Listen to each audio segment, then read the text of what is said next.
بسم اللہ الرحمن الرحیم، اللہم صلی علی محمد و علی محمد۔ السلام علیکم۔ درود پاک کا وظیفہ، میک اٹ یور لائف، یعنی درود پاک کو اتنی کثرت سے پڑھنا شروع کر دیں کہ یہ آپ کی زندگی کا حصہ نہیں، آپ کی زندگی ہی درود پاک بن جائے۔ اور زندگی درود پاک تبھی بنے گی جب آپ کی زبان سے ہر وقت اسم محمد صلی اللہ علیہ وآلہ وسلم نکلتا رہے گا۔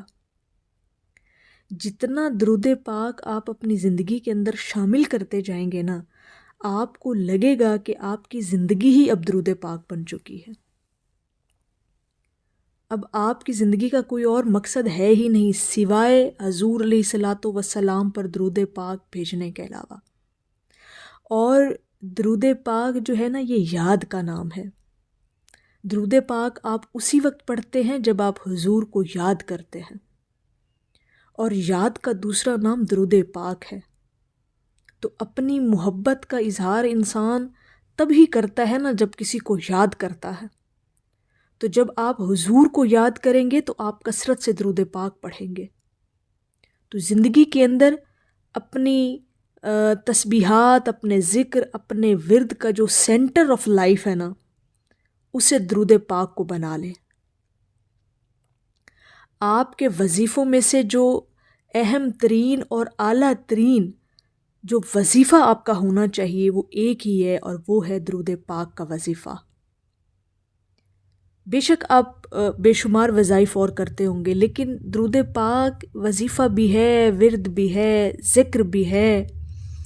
اللہ رب العزت کے حکم کی تعمیل بھی ہے، حضور کی یاد بھی ہے، حضور علیہ الصلاۃ والسلام سے محبت کا اظہار بھی ہے۔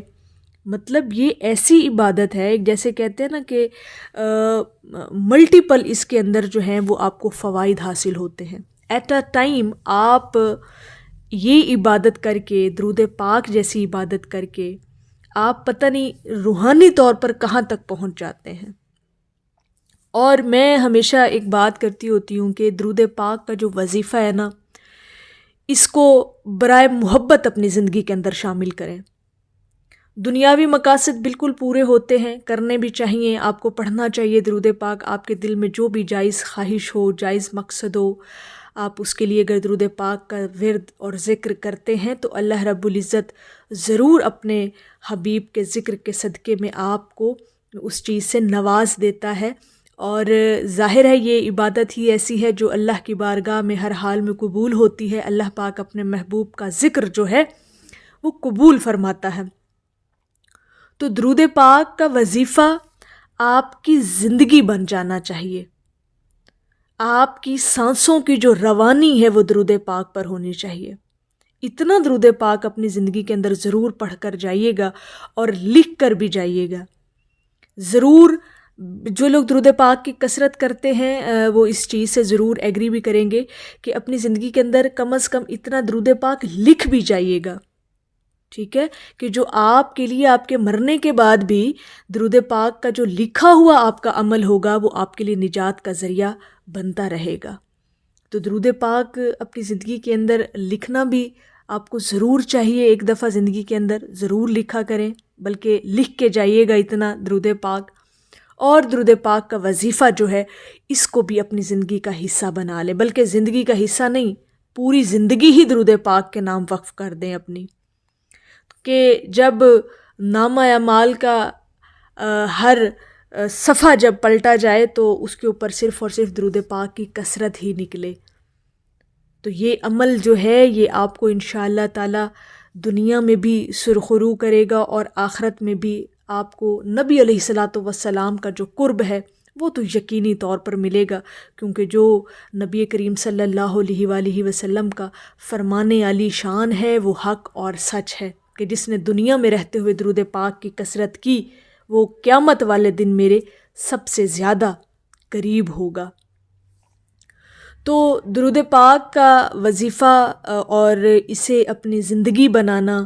یہ اس لیے اس کو میرا ہمیشہ ایمفسائز ہوتا ہے اس بات پر، اور میں نے درود پاک کی ہر اس فضیلت کو آپ کے ساتھ بیان کرنا ہے اور آپ لوگوں کے دلوں میں درود پاک کی اہمیت کو جگانا ہے، اس کو جو ہے اس سے آپ کو روشناس کروانا ہے کہ جتنا ہو سکے اپنی زندگیوں کے اندر درود پاک کو شامل کریں، اپنے آپ کو جو ہے اتنا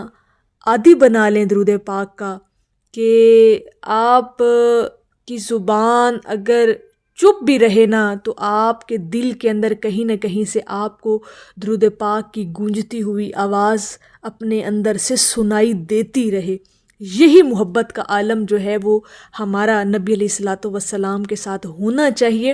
اور محبت کا جو سب سے خوبصورت جو ایک ذریعہ ہے، جو ایک طریقہ کار ہے، جو عمل ہے جس سے ہم اپنی محبت کا اظہار کر سکتے ہیں، اس کے لیے سب سے بڑا جو عمل ہے، ذکر ہے، وظیفہ ہے درود پاک کا۔ بس اسی کو اپنی زندگی کا حصہ بنائیں، بلکہ زندگی اس کو بنا لیں، اور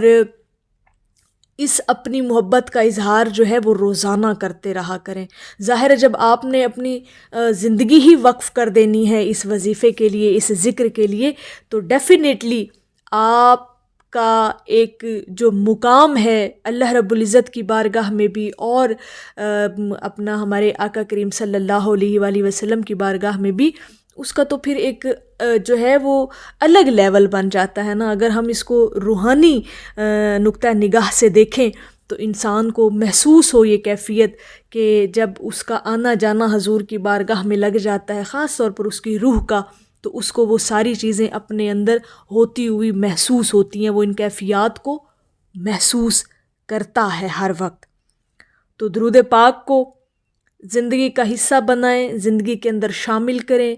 اور آپ کی زندگی کا وظیفہ صرف ہونا ہی درود پاک چاہیے، چاہے وہ کسی دنیاوی مقصد کے لیے آپ پڑھیں، چاہے آپ حضور سے محبت کا اظہار کرنے کے لیے پڑھیں، یہ تو اپنے اپنے ایمان کی بات ہے نا، یہ تو اپنے اپنے ایمان کی منزلیں ہیں کہ جیسے جیسے جس انسان کا جس طرح سے یقین پختہ ہوتا ہو، یا وہ اپنے درود پاک کی اس محبت کو جو ہے وہ آشکار کرنا چاہتا ہو، تو یہ اس پہ ڈیپینڈ کرتا ہے، اپنے اس کے ایمان پہ ڈیپینڈ کرتا ہے۔ تو دنیاوی مقاصد کے لیے بھی اگر آپ اس کو پورا کرنا چاہتے ہیں تو اللہ کی بارگاہ میں اس کے حبیب کا ذکر کر کے تو دیکھیں، انشاءاللہ تعالی آپ کو کامیابیاں ضرور ملیں گی۔ تو درود پاک کا وظیفہ اپنی زندگی بنا لیں۔ میری اللہ رب العزت کی بارگاہ میں دعا ہے کہ اللہ پاک آپ کو اور مجھے ہر وقت اور ہر سانس کے ساتھ اپنے نبی علیہ الصلاۃ والسلام پر درود پاک پڑھنے کی توفیق عطا فرمائے، آمین یا رب العالمین۔ اور آخر میں ہے کہ گھبرا کے زندگی کے غم لا زوال سے، ہم رو دیے لپٹ کے آپ کے خیال سے۔ ایک دفعہ محبت سے پڑھ لیجئے صلی اللہ علیہ حبیبہ محمد و آلہ وسلم۔